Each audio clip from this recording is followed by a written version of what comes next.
Saudações, amigos do Culturalog. Eu tô aqui hoje para falar sobre o meu disco favorito do Iron Maiden. Esse que eu tenho aqui em minhas mãos, que é inclusive do ano em que eu nasci. E segundo o Stephan Juras, nesse livro aqui, que vai ser uma base para o que eu vou estar falando aqui para vocês, ele diz que foi o último grande impacto do metal britânico na cena mundial.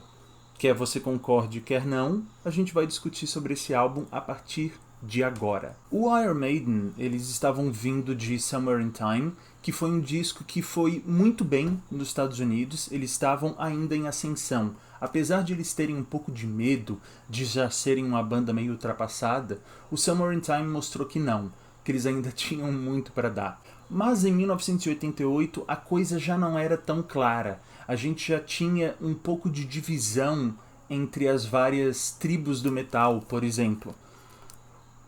O Metallica já tinha lançado Injustice for All, o meu disco favorito do Metallica, inclusive, e tinha já as bandas de hair metal, né?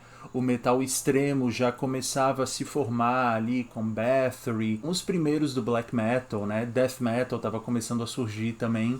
Já começavam a surgir grupos. E o Iron Maiden tinha um pouco de medo ainda de ser uma banda ultrapassada. Em 1988, vale lembrar, foi basicamente o ano do George Michael em outra esfera da música, né? Na esfera da música pop. Esse disco aqui, Faith, foi o grande disco desse ano.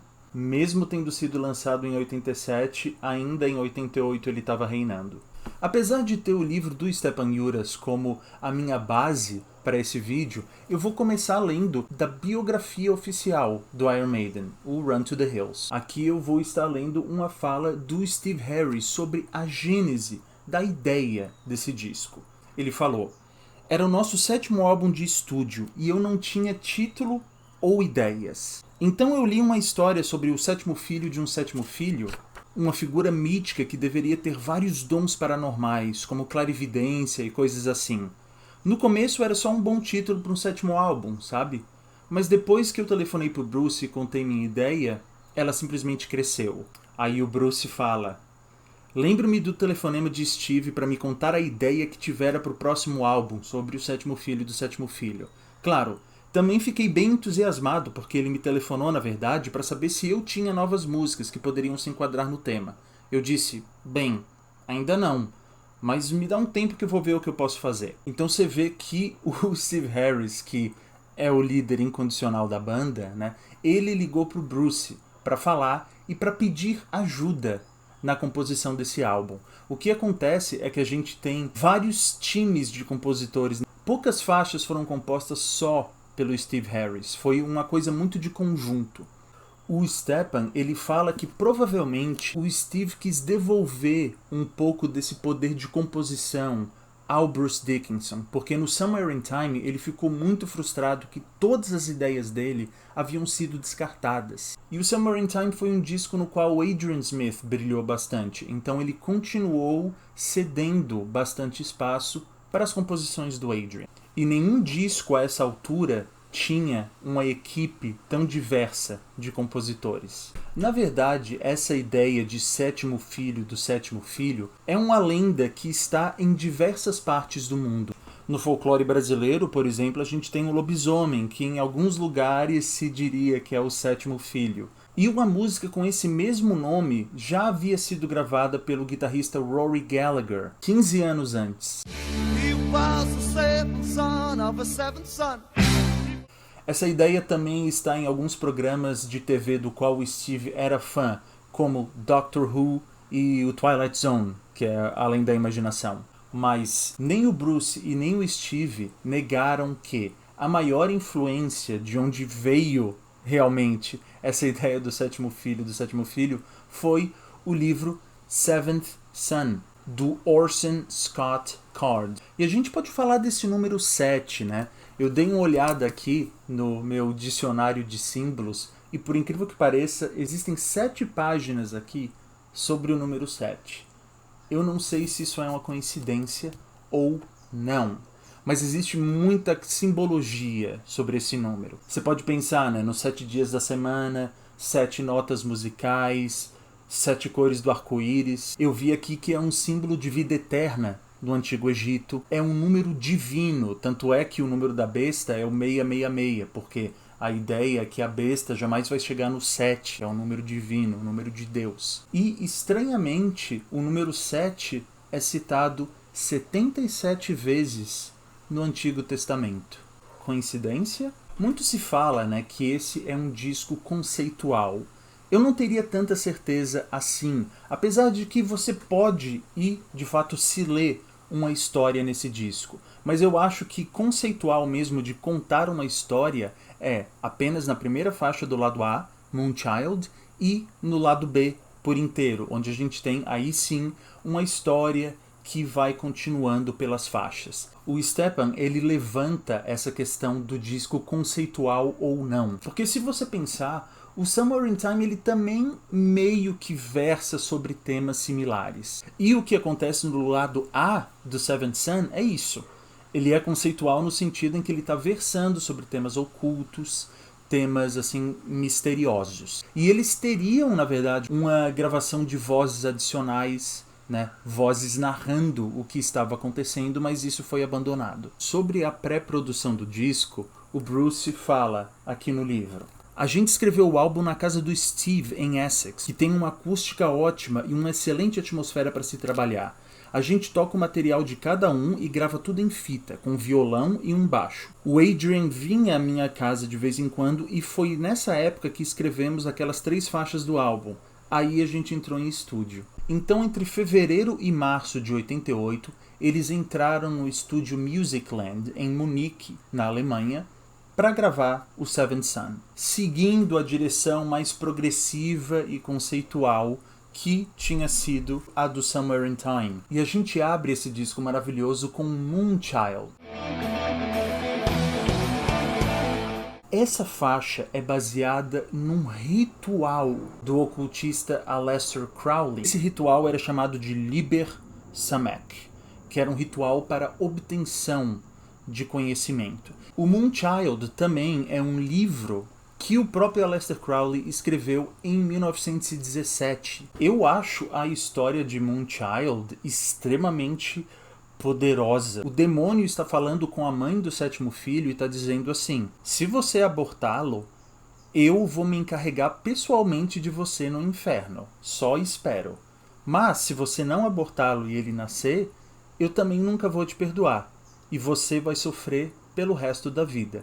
Então a ideia é sofrer agora ou sofrer depois. É uma situação sem saída, né? E a mãe, no final, tem o filho. No refrão ele canta sobre Hear the Mandrake Scream, ouça a mandrágora gritar. Quem viu os filmes do Harry Potter talvez se lembre, quem lê os livros também, sobre essa figura da mandrágora, que é uma planta que tem uma raiz que se assemelha a um humano. E existia essa lenda que, se você ouvisse o grito da mandrágora, você morreria. No final do refrão, ele fala de abrir o 7º selo. Isso é uma referência bíblica que anuncia a segunda chegada de Jesus. E aqui eu vou ler para vocês, dessa edição da Bíblia aqui, o Apocalipse 8, que é justamente essa parte que fala dessa abertura do 7º selo. E quando o Cordeiro abriu o 7º selo, aconteceu um silêncio no céu de aproximadamente meia hora. E vi os 7 anjos que estão de pé diante de Deus, e foram-lhes dadas 7 trombetas. E veio outro anjo e colocou-se junto do altar, segurando um turíbulo dourado, e foram-lhe dados muitos incensos para que ele os oferecesse com as orações de todos os santos no altar dourado diante do trono. E subiu o fumo dos incensos com as orações dos santos da mão do anjo diante de Deus. E o anjo tomou o turíbulo e encheu de brasas do fogo do altar e lançou-o em direção à terra. Aconteceram trovões e vozes e relâmpagos e um sismo. E os 7 anjos com as 7 trombetas prepararam-se para tocar. E agora você sabe de onde é que vem essa parte. A Infinite Dreams, que é a segunda faixa do álbum, ela começa meio calma, assim, com uma guitarra que todo mundo fala que é meio inspirada no Jimi Hendrix. É uma canção que muda bastante de andamento. Eu acho que ela é meio separada da parte da história, mas está versando sobre o quê? Está versando sobre sonhos que provavelmente o sétimo filho teria sobre o seu sétimo filho que iria nascer. Né? Ele está tendo ali maus agouros de algo que pode acontecer. Em um dos capítulos aqui desse livro, sobre o qual eu pouco vou falar, ele fala sobre esses símbolos que estão entre uma faixa e outra. Esses símbolos são os mesmos em todas as edições do disco. Entre Moonchild e Infinite Dreams, a gente tem o Ouroboros, que é a cobra comendo o próprio rabo. Eu particularmente ligo isso tanto a Moonchild quanto a Infinite Dreams. Por quê? Porque a Infinite Dreams fala do eterno retorno, que ele pensa em viver a sua vida de novo e de novo e de novo. E eu acho que esse também é um símbolo muito bom para o disco como todo, porque, se vocês ouviram, vocês sabem que a Only the Good Die Young, ela termina com o início de Moonchild. Então o próprio disco é como se fosse um Ouroboros. Can I Play With Madness é a terceira faixa, mas é o primeiro single do disco. E há quem diga que foi o primeiro single do Iron Maiden que realmente teve algum impacto, porque ele ficou 3 semanas na terceira posição no Reino Unido. E é de fato uma faixa bastante pop, ela tem um som um tanto alegre, não me é de nenhum estranhamento que essa faixa tenha, naquele momento, em 1988, feito sucesso. O Bruce fala aqui sobre Can I Play With Madness? Ele diz o seguinte: o single é um esforço colaborativo de verdade. O pedacinho do começo, o riff, fui eu que fiz no violão, em casa. Depois o Adrian veio com os acordes e pensei, espera aí, eu tenho uma letra aqui que vai se encaixar. Então a gente sentou e trabalhou em cima. E eu disse, posso escrever um pedaço instrumental no meio? Normalmente não escrevo essas partes, porque não sou eu quem tem que tocá-las. Aí o Steve veio com um pedaço em que o andamento muda, a parte meio Led Zeppelin. A gente teve uma discussão enorme, e o Nico disse, não vai funcionar, é radical demais. E eu pensei, não, vai funcionar sim, contanto que todo mundo mergulhe de cabeça. Essa história ela é um pouco disputada.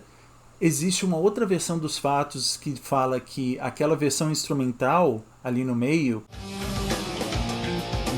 aquela parte teria sido uma criação do Steve.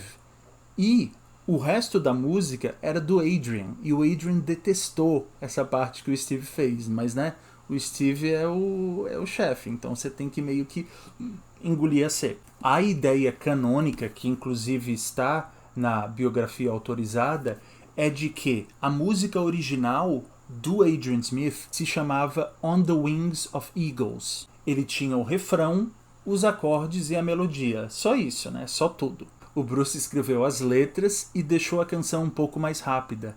Dá até para imaginar, né? Com esse nome, né? On the Wings of Eagles. Algo assim. Nessa aqui, se a gente for focar na história, a gente tem o pai, né, o sétimo filho, indo consultar um médium sobre o seu futuro. E ele não gosta nem um pouco do que ele ouve, porque o médium fala que ele vai queimar no fogo do inferno. E na última faixa do lado A, The Evil That Men Do, o filho de fato é concebido. E o pai do menino não fica muito claro, mas ele talvez morra nesse processo. Agora que a parte dele já foi feita, ele pode morrer.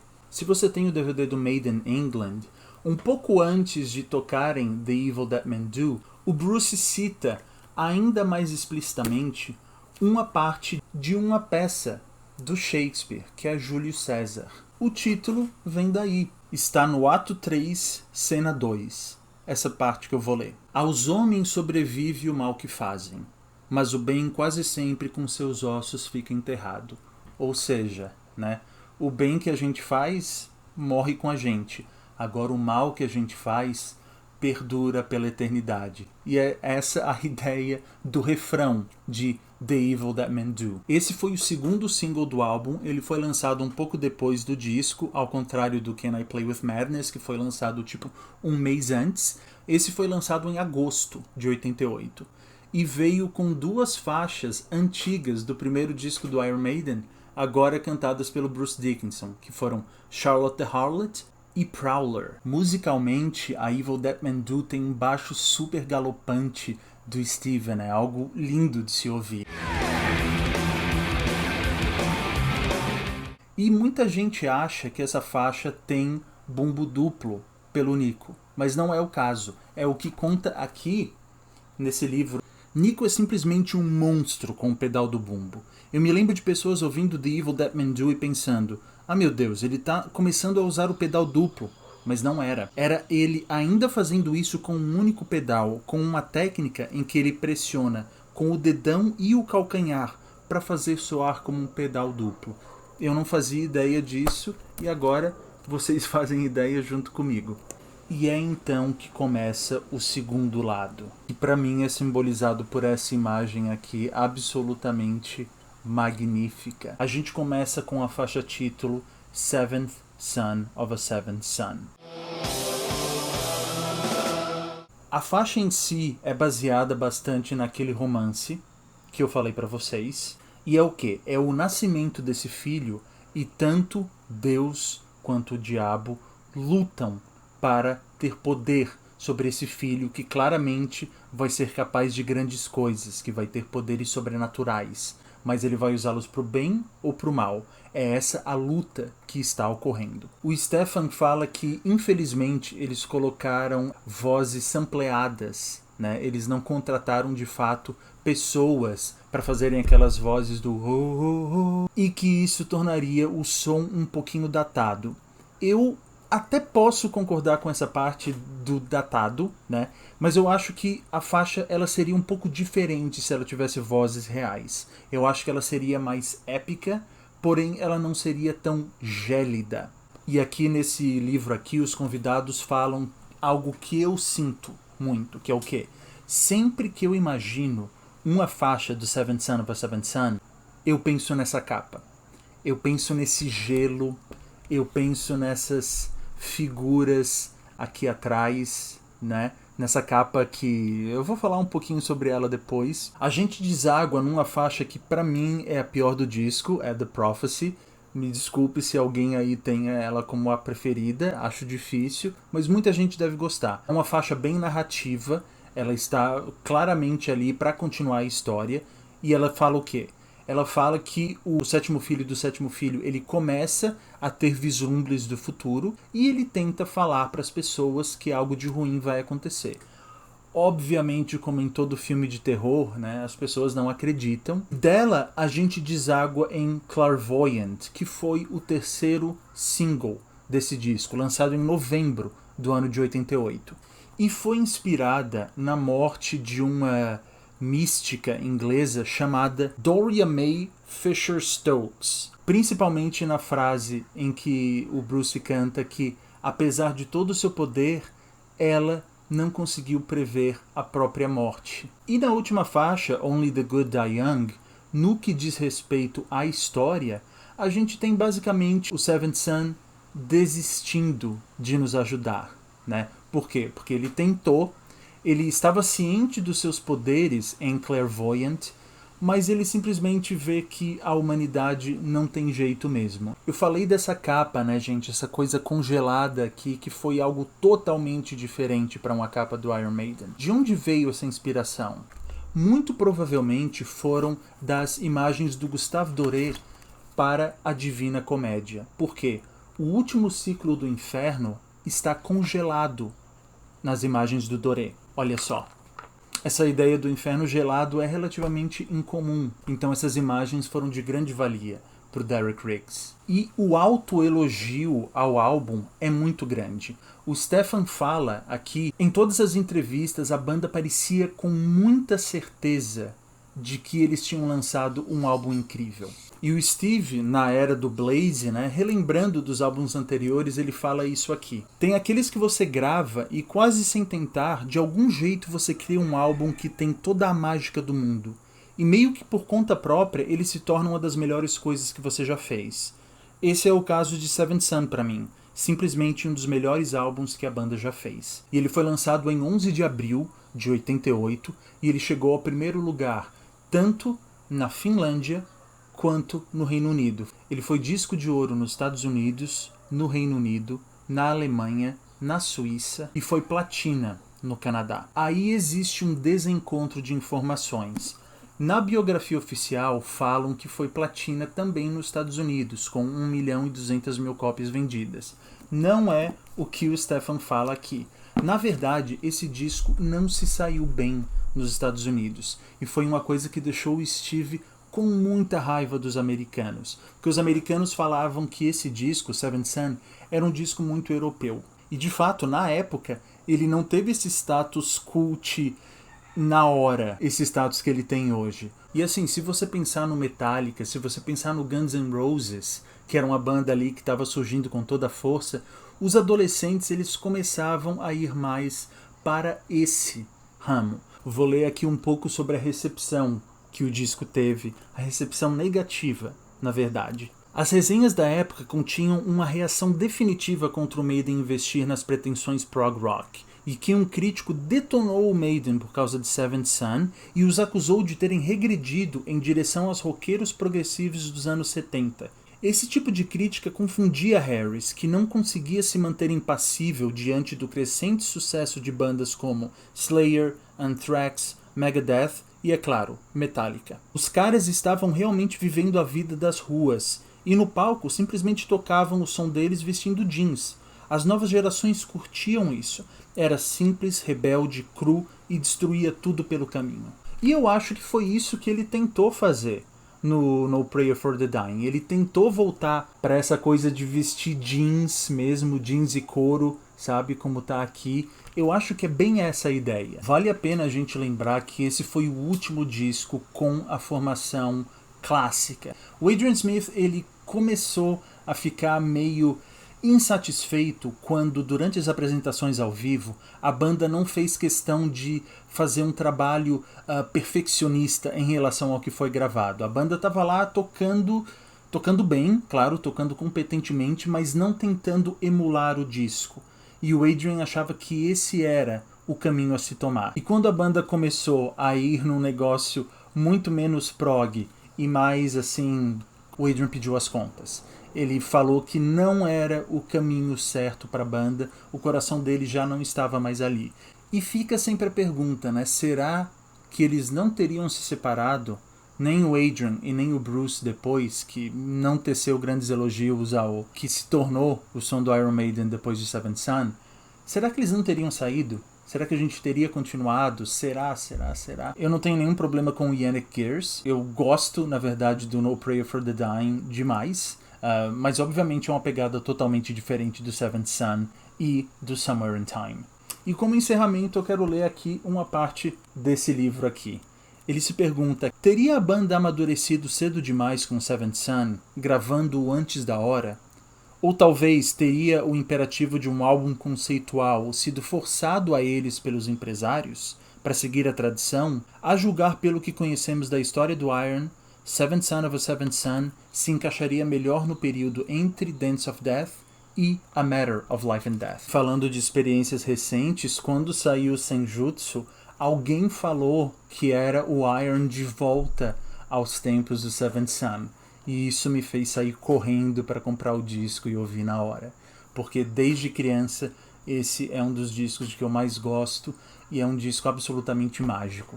Obviamente não deu tempo para eu falar de absolutamente tudo sobre o qual esse livro fala, né? Ele fala muito sobre a turnê depois que eles fizeram com o nome Charlotte and the Harlots em clubes pequenos, né? Eles falam bastante sobre o show em Donington, que era um show gigante onde 2 pessoas morreram, era um festival, né, com Guns N' Roses e outras várias bandas. Esse aqui foi mais uma apresentação para vocês de coisas que eu pesquisei enquanto eu estava lendo esse livro e trazendo aqui para vocês, gente. Muito obrigado por me acompanharem até aqui e a gente se vê em breve.